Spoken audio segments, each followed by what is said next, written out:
আমার ছেলে বিদেশ থেকে বাড়ি ফেরার পর থেকে সে সারাক্ষণ তার বোনের সাথে তার রুমে থাকত। আমি একদিন আমার মেয়ের রুমে গিয়ে তাদের দেখতে যাই, আর যা দেখলাম তাতে আমি স্তম্ভিত হয়ে গেলাম। তারা একে অপরকে জড়িয়ে আছে। তারপর যা দেখলাম আমার নিজের চোখকে বিশ্বাস করতে পারছিলাম না, কারণ তারা সম্পর্কে আপন ভাই বোন ছিল। তারা কিভাবে এসব করতে পারে, আমি তাদের মা হিসেবে এসব মেনে নিতে পারছিলাম না। আমার নাম সুমাইয়া। আমি কলকাতায় থাকি এবং আমি একজন বিবাহিত মহিলা। আমার 2টি সন্তান আছে। আমার ছেলের নাম জয় আর মেয়ের নাম ইতি। জয় যখন 8 বছর বয়সী তার বাবা মারা যায়।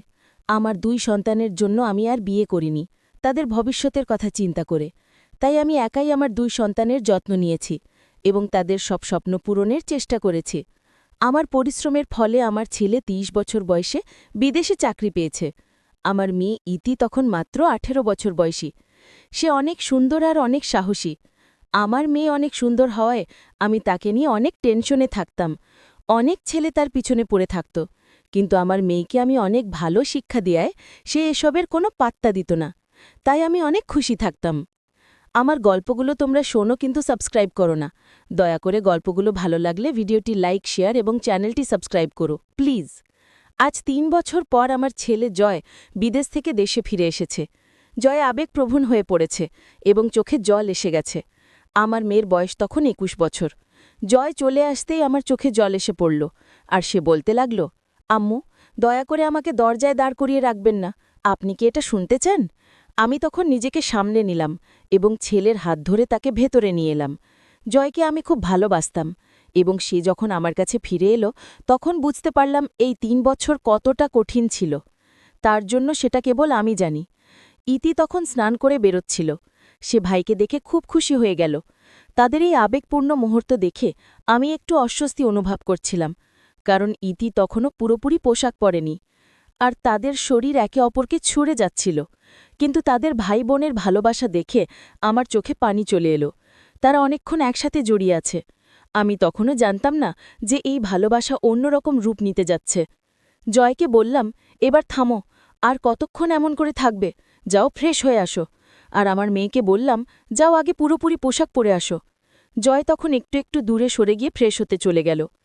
কিছুক্ষণ পরে সে ফিরে এলে আমি তার জন্য চা ও নাস্তা নিয়ে আসি। তার সাথে ইতির জন্য অনেক মেকআপ আইটেম ও জামাকাপড় ছিল, যেগুলি দেখে আমরা খুব খুশি হয়েছিলাম। আর আমি লক্ষ্য করলাম আমার মেয়ের জন্য কিছু ছোট পোশাক নিয়ে এসেছিল, যা সে একটু লুকিয়ে রেখেছিল আমার কাছ থেকে। তা দেখে আমি অনেক অবাক হয়ে গিয়েছিলাম। কেন সে আমার কাছ থেকে এসব লুকিয়ে রেখেছে তা ভাবতে লাগলাম। আমার মনে হলো আমার পরিশ্রম সার্থক হয়েছে। দুপুর হয়ে গেছে। আমরা সবাই একসাথে খেতে বসেছিলাম। আমি আর ইতি জয়কে জিজ্ঞেস করছিলাম, বিদেশে গিয়ে কেমন করে এত সফল হলে? ওখানকার পরিবেশ কেমন? জয় ইতিকে দেখে বলল, ইতি, তুমি অনেক বড় হয়ে গেছ। এই 3 বছরে অনেক পরিবর্তন হয়েছে তোমার মধ্যে। আমি হেসে বললাম, হ্যাঁ, সে তো নায়িকা হয়ে উঠবে। জয় আমার দিকে একটু অন্যরকমভাবে তাকালো। মনে হলো কথাটা তার পছন্দ হয়নি। সে তখন বিদেশের নানা অভিজ্ঞতার কথা বলতে লাগল। রাতের খাবারের পর আমরা আমাদের ঘরে চলে গেলাম। ইতি তখন কলেজের ছুটিতে ছিল। জয় যখন ২৬ বছর বয়সী তখন তার বিয়ের কথা আমার মাথায় আসতে লাগল। আমি কিছু না ভেবে জয়কে বললাম, বাবা, এখন তোমার বয়স হয়েছে, বিয়ে করো, যাতে ঘরে একটা মেয়ে থাকে তোমার সেবা করার জন্য। জয় বলল, মা, আমি এখন বিয়ে করার কথা ভাবতে পারছি না। আমার বয়স এখনও বিয়ের জন্য উপযুক্ত মনে হয় না। জয়ের কথা শুনে আমার একটু খারাপ লাগল, কিন্তু আর জোর করতে পারলাম না। কিছুক্ষণ পর ইতি এসে জয়ের খুব কাছে বসল। 2 ভাই বোনের কথোপকথন চলছিল, আর আমি ভাবছিলাম যে তারা স্বাভাবিক বিষয় ছাড়া অন্য কিছু নিয়ে কথা বলছে না। কিন্তু একটু পর বুঝতে পারলাম তারা আরও অন্য সব কথাও বলছে, যা ভাই বোনের মধ্যে বলা ঠিক ছিল না। চা খেয়ে ইতির ঘরে গিয়ে যা দেখলাম তাতে আমি অবাক হয়ে গেলাম।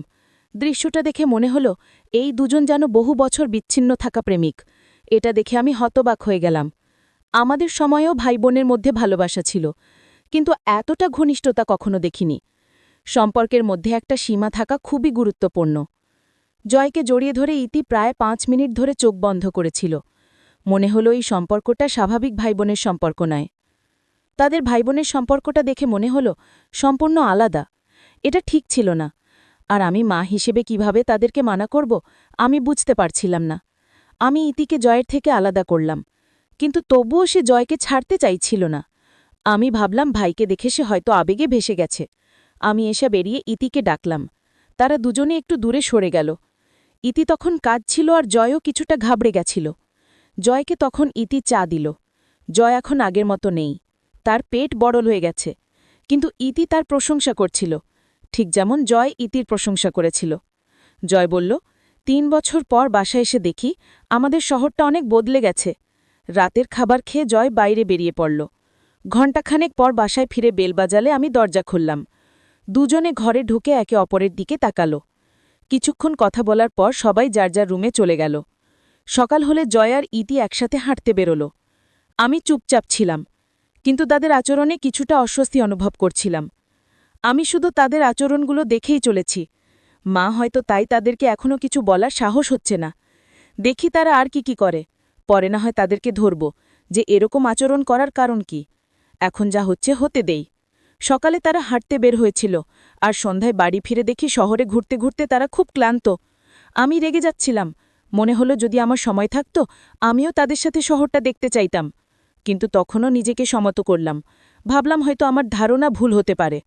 তাই তাদেরকে আর কিছু বললাম না। কিছুক্ষণের মধ্যে রান্নাঘরে গিয়ে চা বানালাম। রাতে কেউ কিছু খায়নি, বাইরে ছিল। একদিন জয় বলল, সেদিন আমি খুব খারাপ লাগছিল, তাই বাইরে যেতে চাইনি। আমার পেটে ব্যথা ছিল, তাই আমি হাঁটতে রাজি ছিলাম না। তারপর জয় আর ইতি আবার সকালে হাঁটতে বেরিয়ে গেল। তারা চলে যাওয়ার পরও তাদের সম্পর্ক নিয়ে আমার মনে নানা প্রশ্ন আসতে লাগল। তারা কেন এরকম আচরণ করছে? তারা তো সম্পর্কে ভাই বোন। তারা কি তাদের সম্পর্ক ভুলে গেছে? ভাবলাম এই বয়সের ছেলেমেয়েদের বাড়িতেই থাকা উচিত। তখন নিজেকে আটকাতে পারলাম না। জয়কে ডেকে জিজ্ঞেস করলাম, এত সময় লাগছে কেন? জয় বলল, মা, আমরা একটু দূরে বেড়াতে এসেছি। সে আরও বলল, আমরা ২-৩ দিনের জন্য প্ল্যান করেছি।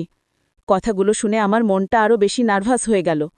আমার ছেলে জয় ৩ বছর বিদেশ থাকার পর ফিরে এসেছে, আবার দূরে যাবে। তারা সম্পর্কের সীমা ভুলে গেছে। আমি যখন ছিলাম তখনও তারা এমন আচরণ করত, তাই এখন দুজনেই একা। তাদের বলার কেউ নেই। এই প্রশ্নগুলো বারবার আমার মনে আসছিল। জয় তার বোনের সাথে অনেক দূরে যাচ্ছে, এটা কেন? তাদের একে অপরকে জড়িয়ে ধরা সেই দৃশ্যটি আমার কাছে অদ্ভুত মনে হয়েছিল। এখন তারা ৩ দিনের জন্য বাইরে যাবে। আমি বুঝতে পারছিলাম না যে আমার ধারণাগুলো ঠিক না ভুল, কিন্তু শীঘ্রই সব পরিষ্কার হয়ে যাবে। ৩ দিন পর তারা দুজনেই বাড়ি ফিরে এলো।